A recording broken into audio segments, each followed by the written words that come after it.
बिस्मिल्लाहिर्रहमानिर्रहीम। सदका फ़ितर वाजिब होने की शराइत। नंबर 1, आदमी मुसलमान हो। नंबर 2, आज़ाद हो।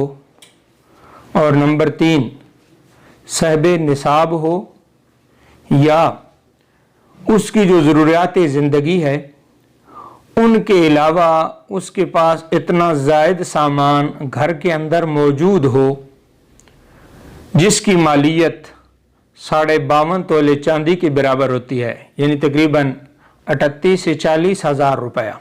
यानी ऐसी चीज़ें जो घर के अंदर पड़ी हैं और पूरा साल इस्तेमाल नहीं होती, उनकी मालियत अगर 40 हज़ार के करीब पहुंचती है, वो साहिब निसाब नहीं भी है, तो उसके ऊपर भी सदका फ़ितर जो है वो वाजिब होगा, ज़रूरी होगा।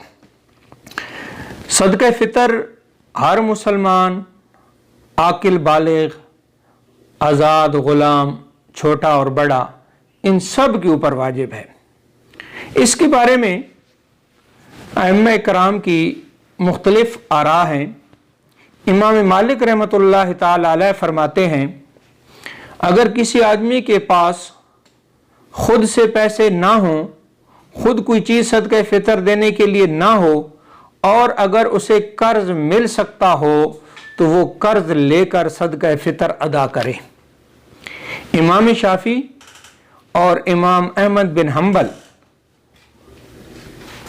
ये दोनों बुजुर्ग फरमाते हैं, अगर किसी आदमी के पास एक दिन और रात की खुराक से ज़ायद मौजूद हो तो उसके ऊपर भी सदका फ़ितर का अदा करना लाजमी और ज़रूरी है। यानी अगर ईद के दिन और रात, ईद वाला दिन और रात की खुराक किसी के पास मौजूद है और कुछ उससे ज़्यादा है, तो इमाम शाफी और इमाम अहमद बिन हम्बल इन दोनों के नज़दीक उसके ऊपर सदका फ़ितर का अदा करना लाजमी और ज़रूरी है। इमाम अबू हनीफा रहमतुल्लाह ताला अलैह फरमाते हैं कि सदका फ़ितर साहिब निसाब पर है, यानी जिसके ऊपर ज़कात फ़र्ज़ है।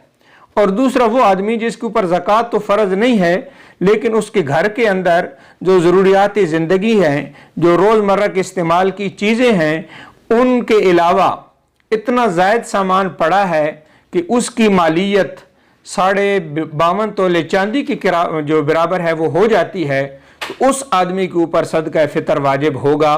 इसके अलावा अगर कोई गरीब और फ़कीर है तो उसके ऊपर सदका फ़ितर वाजिब नहीं होगा। और जो लोग ये कहते हैं कि हर आदमी के ऊपर, वो गरीब है, अमीर है, छोटा है, बड़ा है, उसके ऊपर सदका फ़ितर जो है वो वाजिब है, तो वो दलील ये पकड़ते हैं कि सदका फ़ितर की जो इल्लत बयान की गई है वो ये है कि रोज़े के अंदर जो फजूलियात होती हैं, जो लग़वियात होती हैं, वो सदका फ़ितर के ज़रिए से पाक हो जाता है। जो रोज़ा है वो पाक हो जाता है उन तमाम चीज़ों से। तो रोज़ा जो है वो अमीर और गरीब पर यकसा फ़र्ज़ है, तो लिहाजा ये सदका फ़ितर भी यकसा ही फ़र्ज़ होना चाहिए। लेकिन इमाम अबू हनीफा रहमतुल्लाह ताला अलैह फरमाते हैं कि ये जो हदीस है कि रोज़ा जो है वो ग़ुलाम, आज़ाद, छोटे, ये सदका फ़ितर जो है ग़ुलाम, आज़ाद, छोटे बड़े सब के ऊपर वाजिब और ज़रूरी है, तो वो कहते हैं कि ये सदका फ़ितर की अहमियत को उजागर करने के लिए है। और जो बंदा सदका फ़ितर या सदका ले रहा हो उसके ऊपर ये वाजिब नहीं है कि वो सदका दे। और हज़रत अबू हुरैरा रज़ी अल्लाह ताला अन्हु की हदीस भी है बुखारी शरीफ के अंदर कि बेहतरीन सदका वो है जो गनी होने की सूरत में अदा किया जाए। अब अगर सारे के सारे लोग सदका दें तो फिर सदका लेगा कौन? तो इससे पता ये चलता है कि जो गरीब और फ़ुक़रा हैं वो सदका ले तो सकते हैं, लेकिन उनके ऊपर ये लाजिम और ज़रूरी नहीं है कि वो फ़ितराना अदा करें। अगर वो कर दें तो अच्छी बात है।